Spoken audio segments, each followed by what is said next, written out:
Hi, everybody. Welcome back to Cover the Spread for Monday, April 21st, 2025. And hey, if you're new to Cover the Spread, welcome aboard. Glad to have you. Make sure you subscribe. That way you don't miss out on any of these videos when they drop. And that way you can get the best of the number with us. As always, I got Ramon with me over here, and I got Al with me over here. And look, I got it right for once. Yes! Good job. So, happy hope everybody had themselves a wonderful weekend, and let's get to Monday's slate. Let's have a nice winning week. I know last week was a good winning week. Maybe not for somebody in the comments who said you guys suck. I'm guessing you tried to fade us. That didn't work out so good. I'm telling you, pretty good here. So kick it on over to Ramon. How was your weekend, Ramon? Hey, pretty good, Rod. Brought us a winner home in the NBA playoff opener on Saturday, and I'm able to get a good week started here on Monday with our look at Major League Baseball, and of course, NBA playoff action continues tonight. Nice. Hey, I dropped it with the Lakers on Saturday, as did a few people. Definitely didn't see that coming. So, hey, dude, that was my only loss last week. As everybody is seeing, yes, Sunday pending coming up with that game. As we're shooting this video, my game hasn't started yet. So, hey, it's a Monday. Let's get to it. Big week. 2 NBA games rolling, 1 MLB going. Kick it on over to Al. See how he's rolling along. Kicking off the week. How you doing, Al? Yeah, it was off to a good start this week, but I must have jinxed it when I talked about it here on I think it was Friday's show or whatever. But still 4-2 for the week, and yeah, Sunday pending. My game did start, and unfortunately not off to a good start. But hey, we still got 13 points, so guess we ain't dead yet. So yeah, but yeah, as I said, new week coming up and looking to start off strong. Definitely. It's going to be a winning week either way. So that's the bright side of things. A little winning week, little winning week, little winning week, little winning week. You add those 4 little winning weeks up, and hey, you got a nice chunk at the end of that. So can't go wrong with that. Let's get to Monday's action. We're going to kick it off at the MLB. We got the Cleveland Guardians hosting the New York Yankees here to kickstart the week. This is Ramon's game, so we're going to kick it on over to Ramon. What do you like here in this one? The Yankees or the Guardians here on Monday? Yeah, it feels like a pretty good matchup, actually. Guardians not doing too bad here to start off the season now. We know the Yankees are looking pretty good here, certainly, but I think in this particular matchup, you got Clark Schmidt coming in here for the Yanks. You got Williams going here for the Guardians. Guardians have looked pretty good at home so far. 5-1 heading into the weekend at home so far this season. Also 5-1 in series openers. Get ready for this set here this week with the Yankees coming into town. So both pitchers have been kind of shaky so far, the starting pitching so far. You got Schmidt coming in here with an elevated ERA up in the high 4s. Same thing with Williams, not great so far, but they are 2-1 with Williams on the mound here. And this team has had some success against Clark Schmidt here. You've got Kwan, 4 for 10. Ramirez, 4 for 10. Manzardo's connected deep here against them. They beat them before. So, look, you probably get a plus price here, I would think, on Monday with Cleveland in this one. With Yankees have definitely the better record here right now. We know that maybe they're operating a little bit better out of the pen as well, but this is going to be a pretty big series for Cleveland. Cleveland still has some aspirations, I think, this season of having a pretty solid season here. And, yeah, bringing the Yankees into town, I'm willing to take a little plus money here on Monday night in a series opener. I like that. Cleveland gets off to hot starts in their series openers. So Yankees show good. 12-5 is a favorite, but I'm going to try to beat them here with this underdog here, Cleveland Guardians on Monday night. Kicking on over to Al. What do you like here in this one? Cleveland Guardians, New York Yankees.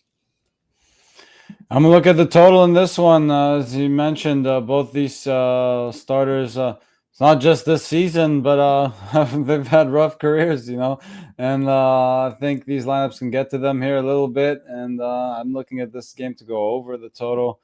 Again, some bats missing out the Yankees lineup, but still plenty of firepower there. I think they get to Williams. I think Schmidt gives up his fair share of runs as well. And I'll take this game to go over the total. And for me, looking at this game, I'm looking the same way Al is. I kind of like the over here myself as well. You look at the last time that Clark Schmidt pitched against these Guardians. He went 4.2 innings, gave up 5 hits and a couple earned runs, couple walks, and gave up a home run. So lucky he didn't give up more than just the 2 runs in that game. Hey, and Cleveland Guardians got the win in a 7-5 final in that matchup. And then we've seen Gavin Williams pitch against the Yankees a couple times. He hasn't went very deep in these games, so he's going to need a big step-up spot here in this one. He's went 2 point. Last time it was back in October, 2.1 innings. He had 3 hits, 3 earned runs in that one. A couple strikeouts, gave up a couple home runs. He's given up the long ball to the Yankees both the last time he's faced them. Both equated to losses for Cleveland, but hey, he's been, as Ramon alluded to, 2-1 in his last 3 starts with the Guardians this year. So they get up for his games better than Clark Schmidt. So I'm with that. I'll give it the over here in this one. I think both starters might not equate to who wins this game when everything's all said and done, when the dust settles, because we've seen plenty of runs between these two teams historically head to head. 14 runs, 12 runs, just some of the scores we've seen when they get together. So give us the over. On to the NBA slate here. The NBA playoffs resume here on the Monday's action. And we've got a couple good games here going. We've got some game 2s to look at. First game we're looking at is the Detroit Pistons here taking on the New York Knicks. Knicks laying 6.5 in this one. This is Al's game, so we're going to kick it on over to Al to get it started. Pistons or the Knicks to go up 2-0. What do you think here in this one on Monday? It feels like I just recapped this game. Yeah, it's one that fell short for us last time, but it was looking good throughout most of the game there. It looked like the Pistons had control of the game. It looked like they could actually were on pace to pull the upset off.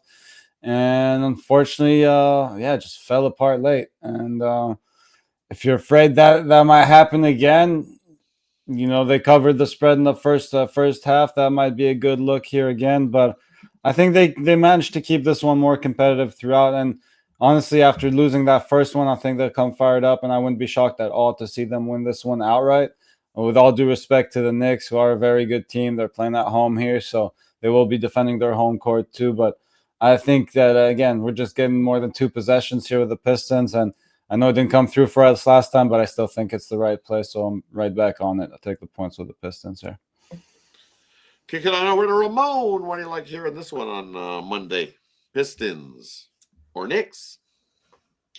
Yeah, I don't know if I saw that 21-0 run or whatever it was there for the Knicks that turned the tide in that game and turned that 8-point deficit into the double-digit win there for the Knicks in the second half. The Pistons got off to a blazing start there in the third quarter, and I don't know if I saw that coming. I don't think I could call a 36-point quarter for the Pistons against the Knicks. Now, maybe I got the tempo wrong a little bit there, and I'm going to flip-flop here, and I'm going to go with the over in this game. I was very impressed with what I saw from the Detroit Pistons in the third quarter. We've got that superstar in Cade Cunningham, and they were clicking at that point. You wondered how the Knicks were ever going to turn this around and even get back into the game the way they were going. Now, Detroit's inexperience probably led to that massive run that turned the game. They had no answer by the time the momentum and the Garden crowd was rocking, and the Knicks put up 40 points in the fourth quarter. So learn my lesson, Rod. I'm going to go over 222 in this one after a swing and a miss in the first game. I really thought that Detroit defense might be playoff ready to a certain extent, but when you give up 123, we know the Knicks offense is much improved throughout the season. I don't know if I saw that 40-point quarter coming, but give me the over 222 on Monday night. Yeah, that's definitely I see some points again here in this one. I can lean that way myself, but I'm going to go to the Pistons in the first half. I like them here in the first half. They look real good rolling along. they've been real good this year in those first halves, especially as a dog, as a 3.5 to 9.5 point dog this year. 22-7 ATS in the first half have been these Pistons. So I'm gonna go right back to it. We get 3.5. I see 4s in some places. I'll grab the Pistons plus the 3.5 in that first half. Because also I think that Pistons a little bit of a meltdown comes to their inexperience. There's a monkey on their shoulder. They've lost 15 straight playoff games. That's a big monkey to be sitting on your shoulder going, we got to get that off somehow. And it came down to the stretch, and you see the experience of Cunningham fumble, bumble, some bad passes, make some bad plays. We've seen it. It happens. So I'm going to chalk up that stumble, bumble as inexperience to this Pistons team that we know it's taken them a couple of years to get to this spot. And hey, they came out adrenaline, kept rolling as we seen as the game got later and later, more pressure, and the Knicks started that run, and that's all it took.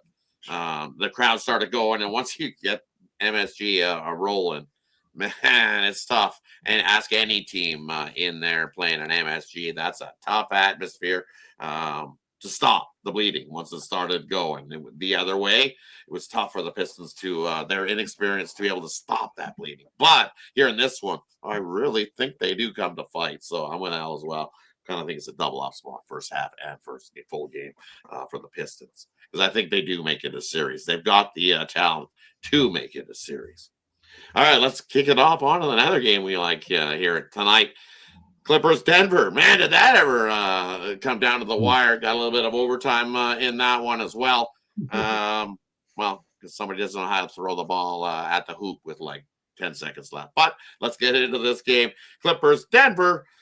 This thing's flip-flopped around. I see Clippers laying a point. I see Clippers up to 1.5 in some places as well. But for me, I'm going to look at the first half in this game, and I think the defenses get chucked right out the window, which is we've seen some defenses give it up here. We look in that first playoff game, they gave up 50% field goal shooting, did the Denver squad, which equated to 110 points there in that one. And you look at the Clippers, they didn't play a whole lot of good defense either, giving up 49% field goal shooting over their last 5. And you look in this first half offensively, both these teams, I think, can easily score well into the 50s. Denver, 59.8 over their last 5 games in that first half. In their home games, they're scoring 60 points a game in that first half. And then this Clipper squad, 57 points a game in their first half over their last 5. Out on the road, 53. That's all I need. Totals at 110 here in the first half. Denver gets 60. You can get 52, 53 from the Clippers in that one. That gets us over the 110 here in this one. Denver, 34 and 15 to the over in that first half as well. So give me the over 110 in the first half. We'll kick it on over to Ramon. What do you like here in this one? Clippers or Denver? Well, right. Everyone, I know everyone remembers the Clippers got the money with that last second shot in the first game, right? The 3-pointer there at the buzzer. But it feels like they missed, right? They missed a goal. They missed their game that they were supposed to win. That was the game they were supposed to win. They came out dominating early and really looked great, but 20 turnovers, high altitude. That's kind of what got to the Clippers a little bit. And while you think they could get acclimated here, I don't think the Clippers are done in the series. I think this could be an extended series. The Nuggets got not lucky. They did the job. They came back when Jokic got all fired up. That kind of spurred them on. It felt like a little bit when they kind of got a little testy in there. So I'm going to come back with Denver. I think they measured them is what happened there. Yeah, the Clippers got out to that incredible lead. Zubac was incredible too to start the game, and he's a good defensive player. There's no doubt about it, but Jokic's ability to dominate against him, that gives Denver kind of a high floor, it feels like, in this game. So I think Murray will bounce back against Dunn in the game, and Westbrook, he'll keep anybody off balance out there. So Clippers, sure, they'll reduce 20 turnovers. I can almost guarantee it, but still, given the Nuggets offensive firepower here and Jokic, a triple-double seemingly automatic here, it feels like I'm going to end up going with the Nuggets here. Clippers are in this series. They're going to have to get one of these on the road. I don't think this will be it. They'll have to go back and hold serve and then come back and try to get one of those final games in Denver to wrestle it back, because it feels like they missed their opportunity. So I'm going to have to take the Nuggets here on Monday night over the Clippers. They're actually getting a point and a half here in this one. So just shows you what the odds makers or the public thinks, right? We know that and now we can get on over to Al. What do you think here in this one? Nuggets or Clippers on Monday? Yeah, I'm gonna agree on the look that Ramon brought up real quick. Jokic here, I think, is gonna be my pick to get that triple double for this play. He fell just one rebound short of it in the last one. Yes, they did go into overtime, but this is a guy that averaged a triple double on the season, and we're getting plus 145. I'm seeing on it now, and I think it's well worth taking the shot, especially after he fell that short of it. I think he might make that extra effort to make sure he grabs that extra rebound in this game and get us that big plus money on his triple double. Definitely right. He did it all season, busted a record with that, the longest streak of that triple double. So congrats to him. Let's get it there. Thanks everybody for tuning in here on the Monday. Let's make it a winning one to start the week, just like we did last week. Let's start the same way.